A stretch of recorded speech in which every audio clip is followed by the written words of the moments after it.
कमरा ठंडा था, सुनसान। यह एक ऐसा स्थान था जहां सच्चाई और झूठ के बीच की रेखा धुंधली हो जाती है। यहां हर कोने में एक कहानी छुपी होती है और हर परछाई में एक रहस्य। एक अकेला बल्ब तेज परछाइयां बना रहा था। यह बल्ब उस कमरे की एकमात्र रोशनी थी जो हर चीज को और भी रहस्यमय बना रही थी। लॉरेंस बिश्नोई, एक नाम जो डर और आतंक का पर्याय बन चुका था। उसकी आंखों में एक ठंडक थी जो किसी शिकारी की तरह थी। उसकी नजर उस आदमी की आंखों से मिली। यह एक मूक संवाद था जिसमें शब्दों की आवश्यकता नहीं थी, ठंडी, शिकारी जैसी। यह नजरें एक दूसरे को परख रही थीं, जैसे कि दोनों एक दूसरे की गहराई में झांक रहे हों। हम जानते हैं कि इसके पीछे तुम हो लॉरेंस। यह एक सीधा आरोप था जिसमें कोई संदेह नहीं था। राजवीर की आवाज तेज थी जो सन्नाटे को चीरती हुई थी। उसकी आवाज में एक दृढ़ता थी जो किसी भी झूठ को बेनकाब कर सकती थी, जो सन्नाटे को चीरती हुई थी। यह आवाज उस कमरे की खामोशी को तोड़ रही थी, जैसे कि एक तूफान की तरह। सबूत, इंस्पेक्टर, गवाह, ये शब्द एक चुनौती की तरह थे जो राजवीर को और भी सतर्क बना रहे थे। फाइल में गवाही थी, गवाहों के बयान थे। यह फाइल उन सबूतों का संग्रह थी जो इस मामले को सुलझाने में मदद कर सकते थे। सबूत तो थे पर पक्के नहीं। यह सबूत उस धुंधले सच की तरह थे जो कभी पूरी तरह से स्पष्ट नहीं हो पाता। राजवीर ने फाइल को जोर से बंद कर दिया। यह एक खेल था, एक ऐसा खेल जिसमें हर चाल का महत्व था। एक खेल जो वे सालों से खेल रहे थे। यह एक लंबी लड़ाई थी जिसमें हर कदम सोच समझकर उठाना पड़ता था। यह खत्म नहीं हुआ है। यह एक वादा था, एक चुनौती थी जो लॉरेंस को दी जा रही थी। वह जानता था यह लड़ाई अभी खत्म नहीं हुई थी। यह तो बस शुरुआत थी, एक ऐसी शुरुआत जो और भी खतरनाक हो सकती थी। यह तो बस शुरुआत थी, एक ऐसी शुरुआत जो उन्हें अंधेरे की गहराइयों में ले जा सकती थी। यह एक यात्रा थी जो उन्हें सच्चाई के करीब ले जाएगी, लेकिन उस सच्चाई की कीमत क्या होगी यह कोई नहीं जानता था। लॉरेंस बिश्नोई, यह नाम सुनते ही बिजनेसमैन और नेता सबकी रूह कांप जाती थी। ताकत की दुनिया में दहशत का एक फुसफुसाहट। लेकिन हर बादशाह कभी न कभी मोहरा था। एक छोटे से गांव में एक किसान के यहां जन्मे लॉरेंस का बचपन आम था। स्कूल, दोस्त, परिवार। फिर भी सतह के नीचे एक तूफान उबल रहा था। लॉरेंस को स्कूल में कभी मन नहीं लगा। वह हमेशा कक्षा में बैठा बैठा खिड़की के बाहर देखता रहता था, जैसे उसकी आत्मा कहीं और भटक रही हो। उसे किताबों और लेक्चर में कोई दिलचस्पी नहीं थी। उसके लिए ये सब बेकार की बातें थीं जो उसकी असली जिंदगी से कोसों दूर थीं। कक्षा की चार दीवारी उसे घुटन भरी लगती थी। वह महसूस करता था कि ये दीवारें उसकी संभावनाओं को सीमित कर रही हैं। हर दिन वह खुद को और अधिक फंसा हुआ महसूस करता था, जैसे कोई पंछी पिंजरे में बंद हो। वह एक अलग जिंदगी चाहता था, एक ऐसी जिंदगी जो रोमांचक हो, जिसमें चुनौतियां हों और जिसमें उसे अपनी पहचान बनाने का मौका मिले। वह सपने देखता था कि एक दिन वह इस बंधन से मुक्त हो जाएगा और अपनी राह खुद बनाएगा, ताकत वाली, इज्जत वाली। वह चाहता था कि लोग उसका नाम जानें, उसकी इज्जत करें और उससे डरें। वह एक ऐसी दुनिया का हिस्सा बनना चाहता था जहां वह खुद के नियम बना सके। मुझे बड़े लड़कों की संगत में सुकून मिलता था क्योंकि वे मुझे समझते थे। वे जानते थे कि मैं क्या चाहता हूं और मुझे कैसे हासिल करना है। उनके साथ मुझे एक नई दुनिया का दरवाजा खुलता हुआ महसूस होता था। वो लोकल गुंडे जो उस शांत गुमसुम लड़के में एक क्षमता देखते थे। वे मुझे सिखाते थे कि कैसे अपने डर को काबू में करना है और कैसे अपने दुश्मनों को मात देना है।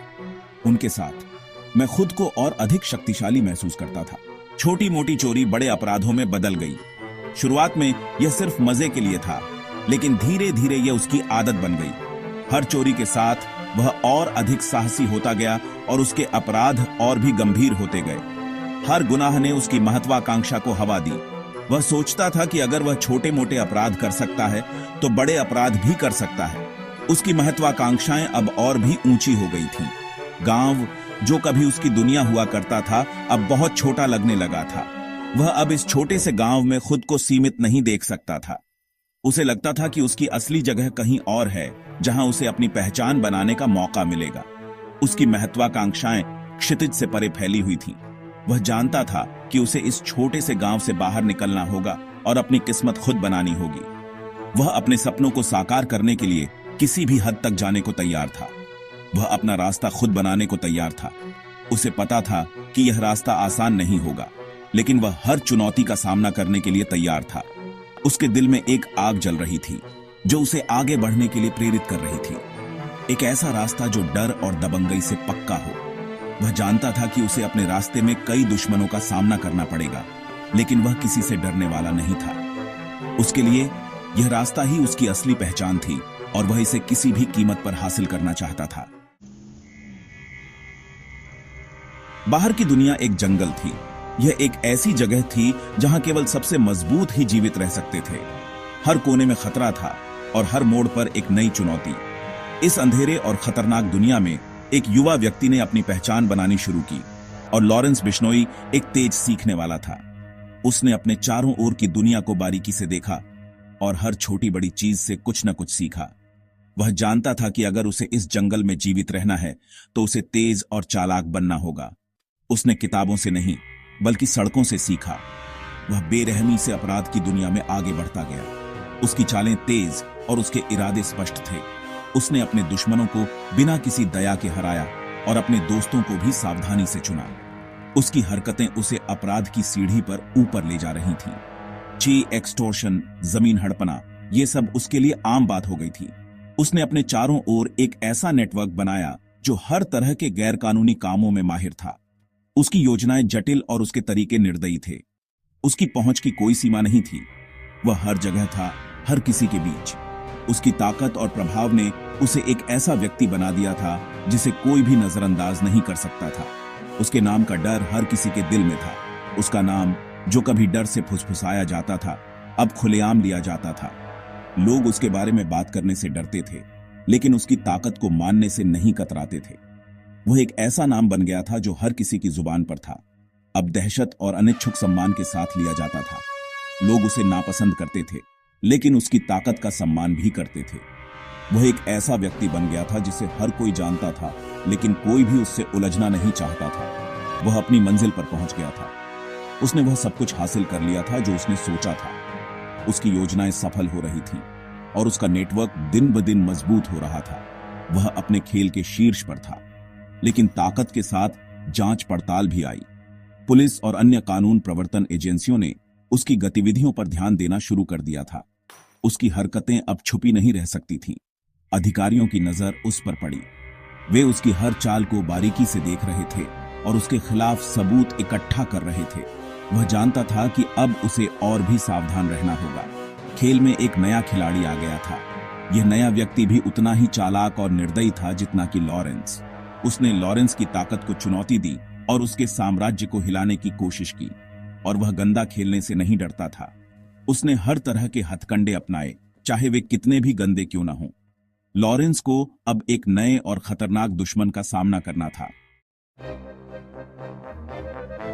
इंस्पेक्टर राजवीर ने अपना करियर बिश्नोई जैसे लोगों को पकड़ने में बनाया था। उसने अपने दुश्मन का अध्ययन किया, उसके तरीके सीखे, उसकी कमजोरियां। छापेमारी की गई, साथियों को पकड़ा गया, लेकिन बिश्नोई हमेशा एक कदम आगे था। वह एक भूत की तरह था, हवा में गायब हो जाता था। बिल्ली और चूहे का खेल शुरू हो गया था। हर चाल सोची समझी, हर मुठभेड़ बुद्धि और इच्छा शक्ति की परीक्षा। साल बीतते गए, पीछा और भी गंभीर होता गया और दांव ऊंचे होते गए। बिश्नोई का साम्राज्य फैलता गया, लेकिन उसे जकड़ने वाला जाल भी। मैं कभी पीछे नहीं हटा। मैं जानता था कि बिश्नोई का साम्राज्य डर पर टिका है और डर तोड़ा जा सकता है। आखिरी बार अप्रत्याशित रूप से हुआ। एक गुप्त सूचना, एक छोटी सी गलती। बिश्नोई एक सुरक्षित घर में घिर गया, पकड़ा गया। बिश्नोई की गिरफ्तारी की खबर से अंडरवर्ल्ड में हड़कंप मच गया। सरगना सलाखों के पीछे था, लेकिन क्या यह वाकई खत्म हो गया था? जेल में भी मेरा दबदबा कायम रहा, मेरा नेटवर्क वफादार रहा, मेरी बात कानून। जेल की दीवारें उस डर को नहीं रोक सकीं जो मैंने पैदा किया था। साल बीतते गए, बाहर की दुनिया बदल गई, लेकिन लॉरेंस बिश्नोई की कहानी और मजबूत होती गई। राजवीर ने बिश्नोई के मुकदमे को देखा। सबूत बहुत मजबूत थे, फिर भी शक का एक बीज बाकी था। क्या यह वाकई अंत था? एक शाम जेल में एक आदमी आया, एक ऐसा आदमी जो भीड़ में घुल मिल जाता है। वह बिश्नोई से मिला। एक छोटी सी बातचीत, एक जानकार नजर। वह आदमी चला गया, किसी ने ध्यान नहीं दिया। ऐसा लग रहा था कि खेल अभी खत्म नहीं हुआ था। मैं एक राजा था, बेड़ियों में भी, और एक राजा के पास हमेशा मोहरे होते हैं। यह सवाल हवा में लटका हुआ था। क्या न्याय हुआ था, या यह तो एक नए अध्याय की शुरुआत थी? लॉरेंस बिश्नोई की कहानी एक कठोर याद दिलाती है। अच्छाई और बुराई के बीच की रेखा पतली है, और कभी कभी हम जो राक्षस पैदा करते हैं वे खुद हमारे ही प्रतिबिंब होते हैं। कानून और व्यवस्था की लड़ाई कभी न खत्म होने वाली लड़ाई है, एक ऐसी लड़ाई जिसमें निरंतर सतर्कता की आवश्यकता होती है, क्योंकि साये में नए खिलाड़ी उभरते हैं, अपनी जगह लेने को तैयार।